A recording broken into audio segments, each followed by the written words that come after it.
अस्सलाम वालेकुम मेरे प्यारे बच्चों। मैं उम्मीद करती हूँ आप सब खैर आफियत से हैं।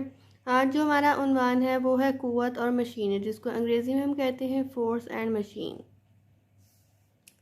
तो सबसे पहले हम पढ़ेंगे कि औज़ार और आलात क्या होते हैं। और तो हम औज़ार और आलात को कहते क्या हैं? टूल्स। शुरू में इंसान हर काम हाथों से करता था क्योंकि उसके पास औज़ार नहीं थे। फिर उसने अपनी ज़रूरियात के मुताबिक पत्थर, लकड़ी और जानवरों की हड्डियों से औज़ार बनाना शुरू किए। ये औज़ार इंतहाई सादा थे, मगर गुज़रने के साथ साथ इनमें बेहतरी आती गई और लोहे और दूसरे धातुओं के औज़ार बनने लगे, जिनसे इंसान की ज़िंदगी बिल्कुल बदल गई। औज़ार किसी ऐसी चीज़ को कहते हैं जिसे किसी ख़ास काम को आसानी से करने के लिए इस्तेमाल किया जाए, मसलन हथौड़ी, प्लास, कुल्हाड़ा और आरी वगैरह। बच्चों में ये कह रहे हैं कि व्हाट इज़ टूल्स। टूल्स हम कहते हैं औज़ार और आलात को।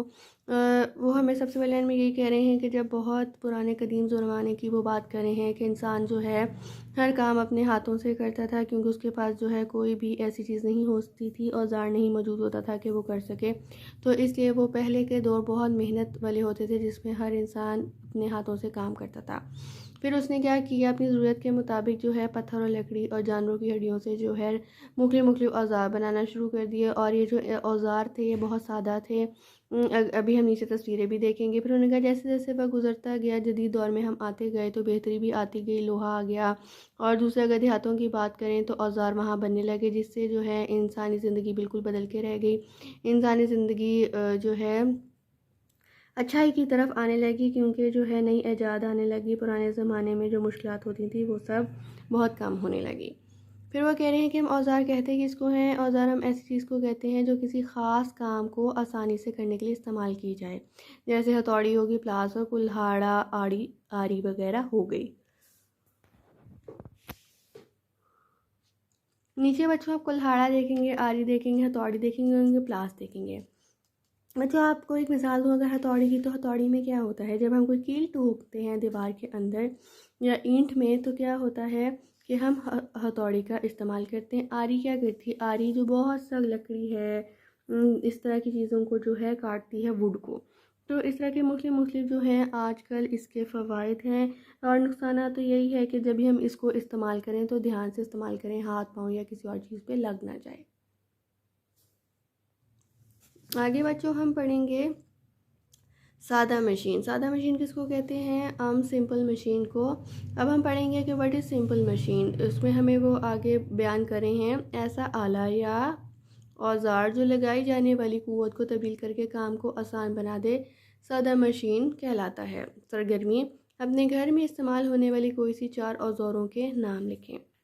अच्छा बच्चों, हमने जो पीछे पढ़ा था कुल्हाड़ा, आरी, हथौड़ी, प्लास, यही जो है हमारे घरों में इस्तेमाल होती हैं और यही इसका जवाब है। अब हम आगे देखेंगे कि सादा मशीन दर झेल तरीक़ों से हमारा काम आसान बनाती है। वही हमें कह रहे हैं कि जो हमने सिंपल मशीन ऊपर पढ़ा, सादा मशीन जो हमने ऊपर पढ़ी है, वो मुख्तलिफ जो है हमें तरीक़ों से हमारे काम को आसान बनाती चली जाती है। सबसे पहले ये है कि किसी चीज़ पर लगाई जाने वाली क़ुव्वत में वो इजाफ़ा कर देती है। और नंबर 2 ये है कि क़ुव्वत की सिमत तब्दील कर देती है। तो बच्चों आगे वो ये कह रहे हैं कि सादा मशीन के फ़वाइद, थोड़ी क़ुव्वत लगाकर ज़्यादा काम किया जा सकता है और कम वक्त में ज़्यादा काम किया जा सकता है। पेचीदा मशीन, ऐसी मशीन जो 2 या 2 से ज़्यादा सादा मशीनों पर मुश्तमिल हो, पेचीदा मशीन कहलाती है। बच्चों वो ये कह रहे हैं पेचीदा का मतलब होता है कि मतलब अजीब सी, ठीक है, अजीब सी एक मशीन। उसका मुराद ये है कि जो 2 से ज़्यादा सादा मशीनों पर मुश्तमिल हो ना, उसको हम कहते हैं कि पेचीदा मशीन है। इसमें तो बहुत सारी चीज़ें हैं। आगे हम इकसाम पढ़ेंगे कि सादा मशीन की कौन कौन सी इकसाम हैं। So the types of simple machine, the first one is lever. या आप देख रहे हैं लीवर। सादा मशीन की 6 इकसाम है बच्चों। ये मैं आप लोगों के लिए अंडरलाइन कर रही हूँ और ये मैं 6 के ऊपर 6 लिख दिया है ताकि आपको पता लग जाए। The first one is lever. Urdu और इंग्लिश में भी उन्होंने लिखा हुआ है। लीवर एक सलाख पर मुश्तमिल सादा मशीन है जो एक नुक्ते के गिर्द घूमती है। इसके एक सरे पर क़ुव्वत लगाकर दूसरे सरे से वज़न उठाया जाता है। अच्छा बच्चों, ये आप देख रहे होंगे तस्वीर में कि एक बच्चा इधर बैठा हुआ है, एक बच्चा इधर बैठा हुआ है। ये नीचे को जा रही है और ये ऊपर को जा रही है। तो वे कह रहे हैं कि बच्चों लीवर कहलाती है जब बच्चा इधर को बैठा हुआ है और जब उसने पाँव नीचे कर लिए हैं तो ये नीचे आ गई और अगला बच्चा ऊपर चला गया। अब ये यहाँ से फिर जोर लगाएगा और अगर इसके पाँव नीचे आ जाएंगे तो ये ऊपर चला जाएगा। तो इसको जो है, ये पहली एक सादा मशीन है, इसकी 6 अक़साम हैं। सबसे पहली जो अक़साम का नाम है वो लीवर है। अब हम आगे पढ़ेंगे। जो हमारी अगली है व्हील एंड एक्सल। ठीक है, व्हील एंड एक्सल। तो वे कह रहे हैं कि एक्सल के एक सिरे पर एक पहिया लगा होता है। ये बच्चों एक्सल है, ठीक है, और ये इसका पहिया है जो रिगड़ को कम करके चीज़ों की हरकत को आसान बना देता है। आगे हम पढ़ेंगे इंक्लाइंड प्लान। नीचे तीसरा जो है बच्चों, जिसको हम कहते हैं ढलवान सतह या सतह माइल। आप कोई भी जो आपको आसान लगे अल्फाज वो आप याद कर सकते हैं, इंक्लाइंड प्लेन और ढलवान सतह। अब ये क्या होता है, हम ये देखेंगे कि ये हमवार सतह पर मुश्तमिल होती है जिसका एक सर दूसरे से ऊंचा होता है। ये भारी अजसाम को मुंतकिल करने के लिए इस्तेमाल होती है। वो ये कह रहे हैं बच्चों कि जिसकी एक साइड जो है वो ऊंची होती है। अगर आप इसको देखें तो ये एक तरफ से ऊंचा है, अगर आप इसको भी देखेंगे, ठीक है, तो इसके भी आपको पता लगेगा। लेकिन अगर ये देखें तो ये ज़्यादा यहाँ से ऊंचा, ये यहाँ से इंक्लाइन प्लेन, ये नीचे प्लेन है और यहाँ से ये ऊंचा है। अब चौथी है पुली। पुली क्या होती है? पुली भारी साम को ऊपर नीचे लाने में मदद देती है। ये एक रस्सी और एक नालीदार पहिए पर मुश्तमिल होती है। बच्चों ये देखें, जिस तरह कुआं नहीं होता, मैं आपको मिसाल देती हूँ, हम कुएँ को खींचते हैं। पुराने ज़मानों में होता था कुआं गाँवों में, जिससे पानी के इस्तेमाल के लिए हम उसकी रस्सी को खींचते थे। तो इसी तरह उन्होंने इसका बताया पुली है, पुल से ये निकला है। पुल का मतलब ही यही होता है बच्चों के खींचना। इसी तरह पुल से निकला पुली, ये उन्होंने इसलिए बताया कि ये पुली भारी है और ऊपर नीचे लाने में मदद देती है। और रस्सी है, ये आप देख रहे हैं, बंदे ने रस्सी भी पकड़ी हुई है और नालीदार पहिए पर मुश्तमिल होती है। ये नालीदार एक पहिया देख रहे हैं, ये मैं आपके लिए सर्कल कर रही हूँ यहाँ पे। ये चीज़ जो है ये इसका नालीदार पहिया है। आगे बच्चों है वेज, ठीक है, जिसको हम कहते हैं फाना। ये एक या दो ढलवान पर मुश्तमिल होता है। इसका एक सिरा मोटा और दूसरा बारीक होता है। वो बच्चे कह रहे हैं कि इसका एक सिरा मोटा होगा और एक बारीक होगा। अगर आप ये देखें तो ये यहाँ से बारीक है और यहाँ से मोटा है। ये चीज़ों को अलग करने, उठाने और छेड़ने के लिए इस्तेमाल किया जाता है। आगे है बच्चों आखिरी स्क्रू इंग्लिश और उर्दू दोनों में एक जैसा पढ़ा जाता है। ये ढलवान सतह होती है जिसका एक सिरा नोकदार होता है। ये आप ये देख सकते हैं, मैं सर्कल कर रही हूँ। ये नुकीला है, ये भी नुकीला है और ये यहाँ से भी नुकीला है। ये इसकी सतह स्पाइरल होती है। बच्चों ये जो शेप बनी हुई है ना, यूं करके आगे देखें, ट्रायंगल सी, इसको हम स्पाइरल कहते हैं। आगे है पुश एंड पुल, खींचना और ढलकना। खींचना और ढलकना एक कुव्वत है। कुव्वत लगाने से क्या क्या होता है? नंबर 1 है साकिन इंतज़ाम को हरकत में लाया जाता है। हरकत करते हुए इंतज़ाम को रोका जा सकता है। बच्चों हरकत से मुराद ये है कि जिस तरह ये देखेंगे, इस पे जोर लगा रहा है, ये भी इस पे जोर लगा रहा है, ये आगे की तरफ कर रहा है और ये इसको पीछे की तरफ यूं खींच रहा है। तो ये इसका मतलब है कि हरकत में है, एक्शन में है, कोई काम कर रहा है, हिल रहा है, मूव हो रहा है, पुश एंड पुल कर रहा है, ठीक है। नंबर 3 है हरकत करती हुई अशिया की रफ्तार और सिमत तब्दील की जा सकती है। चीज़ों की शक्ल तब्दील की जा सकती है। और मिसाल है दरवाजे को खोलने या बंद करने के लिए उसे खींचना या धकेलना पड़ता है। तो ये बच्चों पुश एंड पुल है। और उन्होंने एक मिसाल हमें दे दी है कि जब हम दरवाजे को खोलते हैं या बंद करते हैं तो वो पुश एंड पुल की एक मिसाल है।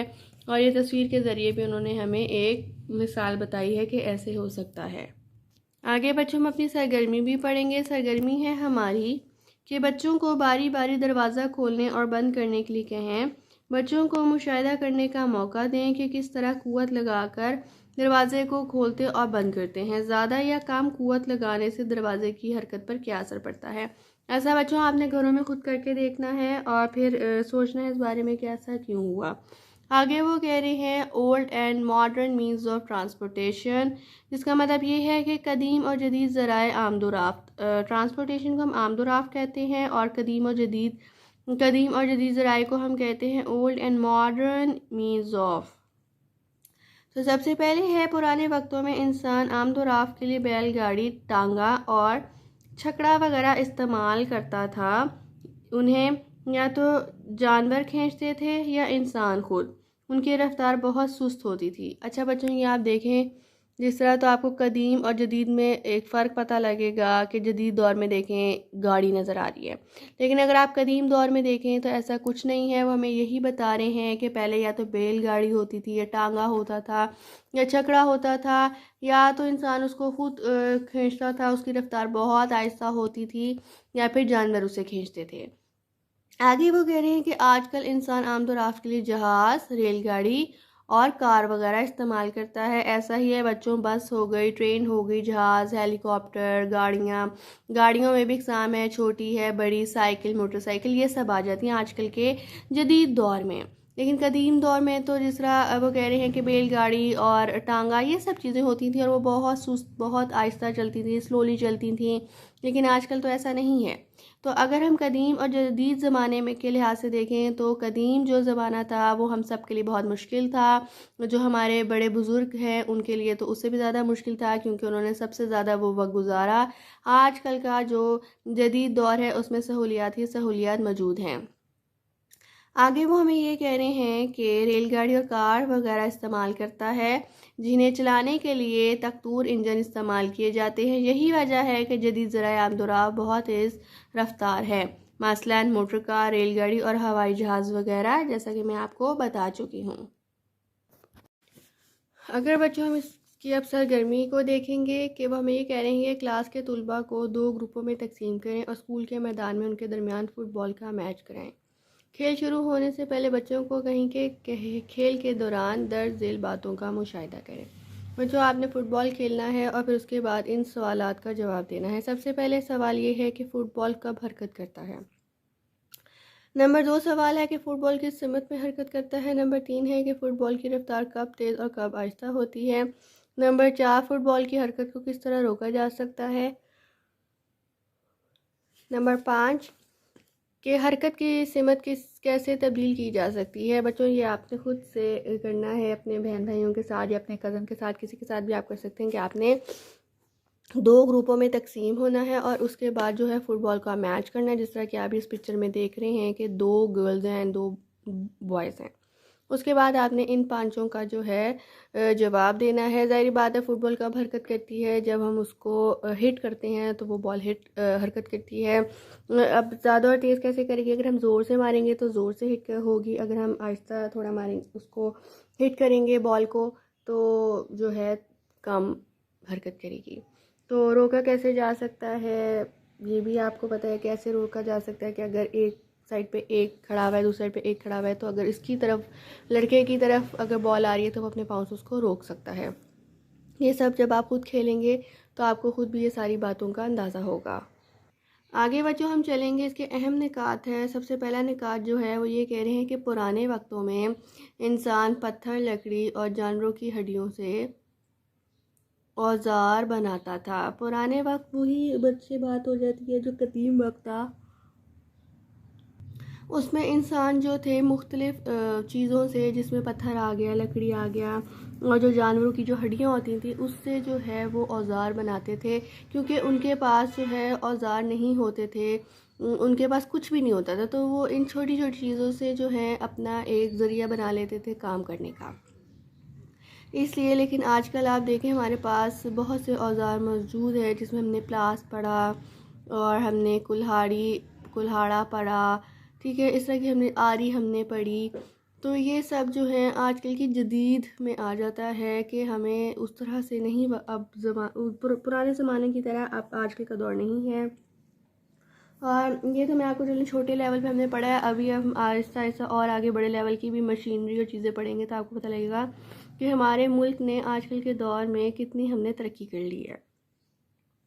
नंबर 2 है कि पुराने ज़माने के कुछ औज़ार आज भी इस्तेमाल हो रहे हैं। बिल्कुल बच्चों, ये जो है आरी प्लास और ये सब चीज़ें जो है ये है पुराने ही दौर की, ये आजकल के दौर की नहीं है, लेकिन ये इतनी अहम है, ज़रूरी है और हमारा इस्तेमाल आज भी इनके साथ है, इसी वजह से ये आज भी जो है इस्तेमाल की जाती हैं।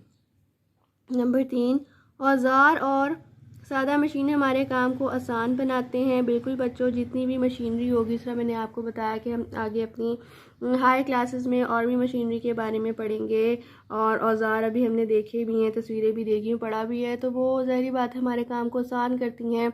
अब हम बच्चों हाथ से, अगर मिसाल मैं आपको दूं कि लकड़ी काटनी है तो हम हाथ से तो नहीं काट सकते ना, जितना मर्ज़ी हम उसको ज़ोर लगा लें, आरी से ही हम जो है अपना वुड काट पाते हैं। अगर हमने कोई वुड काटना है, दरख्त की कोई शाख काटनी है, तो इन चीज़ों से जो है आरी से, प्लास भी इसी तरह बहुत सी चीज़ें हैं, अगर हमने कोई प्लास का इस्तेमाल करना है, हाथ से अगर हमें कोई चीज़, कोई पेच ऐसा की कोई चीज़ निकालनी है तो हम नहीं निकाल सकते, हम प्लास के ही ज़रिए निकाल सकते हैं। फिर हथौड़ी, अब हम कील हाथ से तो नहीं ठोक सकते, हम उस पर जितना मर्ज़ी ज़ोर लगा लें, ज़ोर से भी लगा लें, वो दीवार के अंदर तो नहीं जाएगा, जब तक हम हथौड़ी नहीं मारेंगे वो कील जो होगा वो अंदर नहीं जाएगा। तो बच्चों, ये सब मिसालें थी ताकि आपको पता लग सके कि इन औज़ार से जो है हमारी ज़िंदगी आसान अब हो गई है काफ़ी। नंबर 4 है कि सादा मशीनें की 6 अक़साम हैं। मैं गिनती लिख देती हूँ आप लोगों के लिए। अच्छा, नंबर 4 ये देखें, 6 आपने याद रखनी, हमने पीछे पढ़ी हुई थी मशीनों के नाम क्या क्या थे, आपने दोबारा उनके नाम अच्छे से पढ़ने हैं। नंबर 5 है खींचना और धकेलना एक कुव्वत है। बिल्कुल बच्चों, ये एग्ज़ाम में ही हमने पढ़ा था मशीन की पुश एंड पुल में, जिसको खींचना और धकेलना कहते हैं। कुव्वत आपको पता है ताकत को कहते हैं। नंबर 6, कुव्वत से किसी चीज़ की शक्ल, वो कह रहे हैं कि ताकत से किसी भी चीज़ की शक्ल, जगह और रफ्तार को तब्दील किया जा सकता है। बिल्कुल बच्चों, कह रहे हैं जिसके पास ताकत है वो किसी चीज़ की शक्ल भी तब्दील कर सकता है, कि उसकी जगह भी वो तब्दील कर सकता है और उसकी जो रफ्तार है उसको भी वो तेज़ और आहिस्ता कर सकता है। नंबर 7, किसी चीज़ की हरकत का इन्हिसार इस पर लगाई जाने वाली कुव्वत पर होता है। बिल्कुल बच्चों, हम देखें जिस चीज़ पर जितना ज़ोर लगाएंगे उतना ही वो चीज़ हमें रिज़ल्ट में देती है। कि जैसे अगर मैं आपको मिसाल दूं कि अगर हम दरवाज़ा है कोई भारी, अगर हम ज़ोर से खोलेंगे तो ज़ाहिर बात है वो जल्दी खुल जाएगा, अगर हम उसको आराम आराम से खोलेंगे तो वो टाइम ले लेगा दरवाज़ा खुलने के लिए। तो ये सब जो है बच्चों, हमने मिसालों के साथ अहम निकात पढ़े हैं। अहम निकात को अच्छे से किया करें, क्योंकि इसमें जितने भी चैप्टर की जो मेन या अहम बातें होती हैं वो लिखी होती हैं। मैं उम्मीद करती हूँ बच्चों कि हमारा जो आज का उन्वान है वो आपको अच्छे से समझ आ गया होगा। जिस तरह हमने आज पढ़ा है उसी तरह आपने इसको पढ़ना है और अच्छे से जो है याद करना है चीज़ों को। जितनी भी ये 6 मशीनों की हमने एग्ज़ाम पढ़ी उनके अच्छे से नाम याद करने हैं और उसमें क्या होता है ये याद करना है। तो इंशाल्लाह ताला आपके इम्तिहान बहुत अच्छे नंबर आएंगे। अपना बहुत सारा ख्याल रखिएगा बच्चों। अल्लाह हाफ़िज़।